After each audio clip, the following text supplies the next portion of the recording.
ये कहानी बिहार के एक छोटे से गांव की सच्ची घटना पर आधारित है। ये कहानी आपको झकझोर कर रख देगी और आपको अंधविश्वास और अज्ञात शक्तियों के रहस्यमय संसार में ले जाएगी। भाग 1, गांव की रहस्यमय घटना, इमोशनल और रहस्यमय शुरुआत। बिहार के मधुबनी जिले में एक छोटा सा गांव था, नरौली। ये गांव चारों ओर से घने जंगलों और एक पुराने पोखर से घिरा था। गांव वालों का कहना था कि इस पोखर के किनारे रात में एक रहस्यमयी औरत घूमती थी, जिसकी लाल जलती हुई आंखें अंधेरे में चमकती थी। लेकिन इस गांव में सबसे ज्यादा दर्दनाक कहानी थी अनिता देवी की। अनिता देवी एक गरीब महिला थी, जिनका पति रवि यादव कुछ साल पहले एक रहस्यमयी तरीके से लापता हो गया था। उनके घर में बस वो और उनकी 12 साल की बेटी कविता थी। गांव वालों को शक था कि अनिता देवी डायन थी। कुछ महीने पहले गांव के रामलाल मिश्रा के बेटे की अचानक मौत हो गई थी और गांव के एक तांत्रिक ने कह दिया कि इस गांव में एक डायन है जो बच्चों की बलि ले रही है। बस इसी दिन से अनिता देवी की जिंदगी नरक बन गई। भाग 2, डायन का पहला हमला, डरावनी घटनाएं शुरू। रात का समय था, गांव पूरी तरह से अंधेरे में डूबा हुआ था।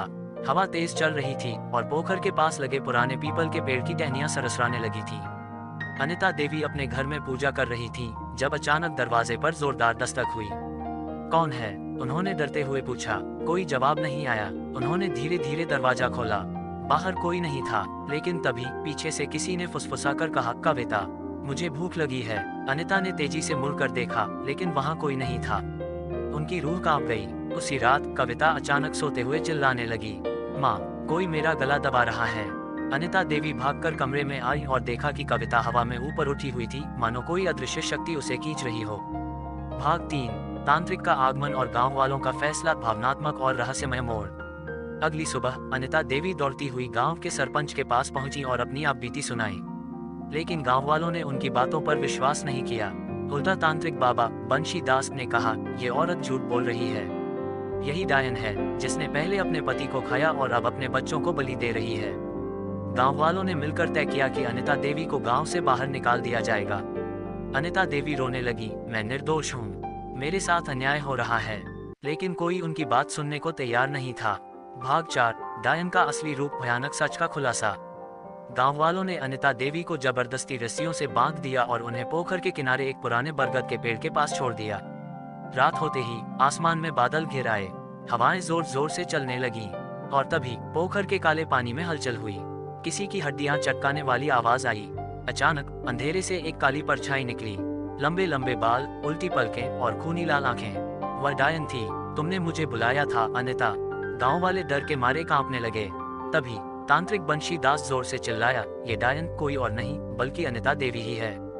इसे अभी जलाना होगा। लेकिन तभी डायन जोर से चिल्लाए, झूठ, मैं अनिता नहीं हूँ। और उसने हवा में हाथ उठाया। तांत्रिक बंशी दास का शरीर अचानक हिलने लगा। उसके मुंह से काले कीड़े गिरने लगे और उसकी आंखें बाहर निकलने लगी।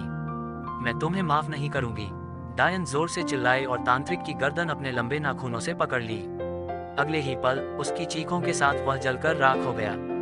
भाग 5, डायन का तांडव, भयानक अंजाम और रहस्य का खुलासा। डायन ने अब गांव वालों की तरफ देखा।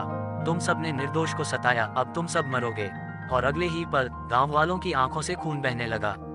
वे एक एक करके जमीन पर गिरने लगे और उनकी खोपड़ियां खुद ब खुद चटक गईं। सिर्फ एक इंसान बचा था, कविता।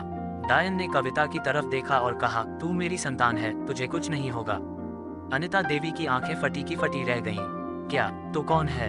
डायन ने धीरे धीरे कहा, मैं वही आत्मा हूँ जिसे इसी पोखर में 200 साल पहले जिंदा गाड़ दिया गया था और आज मैं वापस आकर अपना बदला ले रही हूँ। अगली सुबह जब दूसरे गांव के लोग नरौली पहुंचे तो उन्होंने जो देखा उसने उनकी रूहें हिला दी।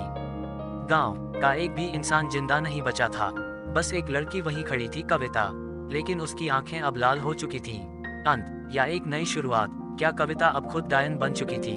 क्या ये श्राप कभी खत्म होगा या फिर ये तांडव आगे भी जारी रहेगा? यह कोई नहीं जानता। दोस्तों, लाइक, शेयर और सब्सक्राइब करना भूल ही जाते हो, कर दिया करो।